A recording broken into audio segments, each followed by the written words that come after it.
सिद्ध भैरवाय नमः. आपली नाशिक मतदारसंघात राजाभाऊ वाजे हे बहुमताने निवडून आले. त्यांच्याबद्दल त्यांना हार्दिक अभिनंदन. खरंच नाव राजाभाऊ आहे. जसा रामाचा अवतार तसा राजाभाऊ एक अवतारी पुरुष आहे. आज ते लोकांकरता जगतात. त्यांचं घराणं जे आहे ना, हे त्यांचे संपूर्ण आयुष्य लोकांकरता दिलेलं आहे. आणि आज लोकांनी त्यांना कौल दिला. मी मागे व्हिडिओ दिला होता का शेतकऱ्याच्या ज्या समस्या आहे, तो दूध कोण देतं, भैया देतो का गाय देती, या खासदारांना माहीत नव्हतं, मोदीलाही माहीत नाही.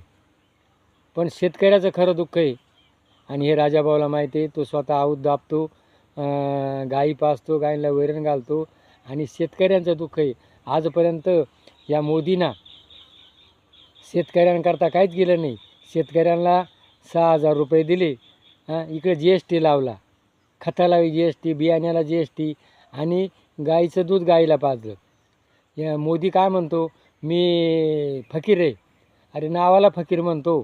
आणि अडाणी अंबानी जेवढे मोठमोठे आहे यांना प्रोत्साहन देतो आणि मोठे लोकच मोठे करतो. काळा पैसा अनिल म्हटला होता, लोकांना 15-15 लाख देईल म्हणला होता. उलटा काळा पैसा चोरांना त्यांनी जवळ केलं आणि ज्यांनी ED लावली का त्यांनी त्यांना जवळ केलं. आणि मग त्याला माहीत नाही का मांजर दूध पितंय, डोळे झाकून पितंय.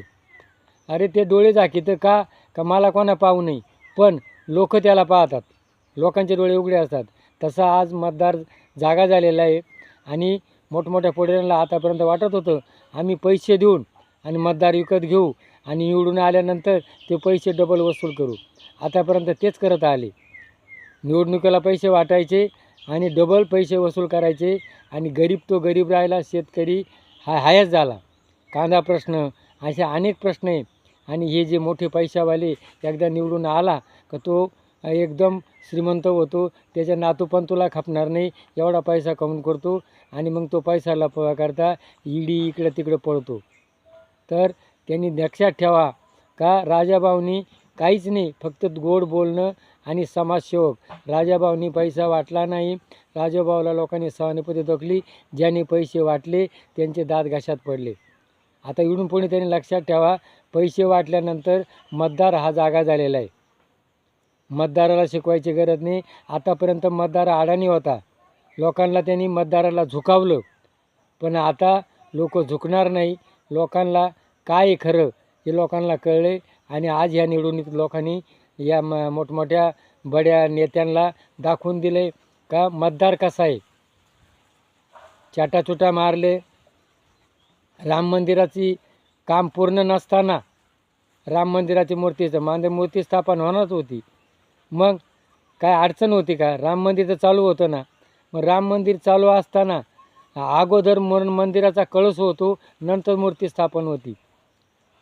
आणि यांनी मताकरता रामाचं मंदिर मूर्ती स्थापन केली. म्हणजे लोक तेवढे वेळे राहिले नाही. मतदार हुशार झाला, मतदार जागृत झाला. इकडून पुढं कोणत्याही पुढाऱ्यांना लक्षात ठेवा, आम्ही पैसे वाटले, लोकांना चाटा मारल्या, आश्वासनं दिले, तर लोक आता येडे राहिले नाही. 21व्या शतकात लोक हुशार झाले. आणि इथून पुढं त्यांनी सावध व्हावा. आणि राजाभाऊ हे खरंच राजा म्हणजे रामाचा अवतार. मेरा राम आएगा अशीच लोकांची इच्छा होती. तसं आज राजाभाऊ येऊ दे. लहान मुलं जरी त्यांना विचारले मत कोणाला द्यायचं, राजाभाऊला. हा राजाभाऊ सगळ्यांच्या हृदयात जाऊन बसला आणि बहुमताने निवडून आला. तर राजाभाऊला शुभेच्छा. आणि राजाभाऊला भैरवनाथाचा आशीर्वाद आहे. आणि पुढचं भैरवनाथाचं जे काही काम असेल, आणि नाशिक जिल्ह्याचे तो व्हिडिओ दिलेला होता मी, जेवढे मंदिरं देवस्थानं असेल त्यांच्याकडे राजाभाऊने लक्ष द्यावा. जय भैरवनाथ महाराज की जय.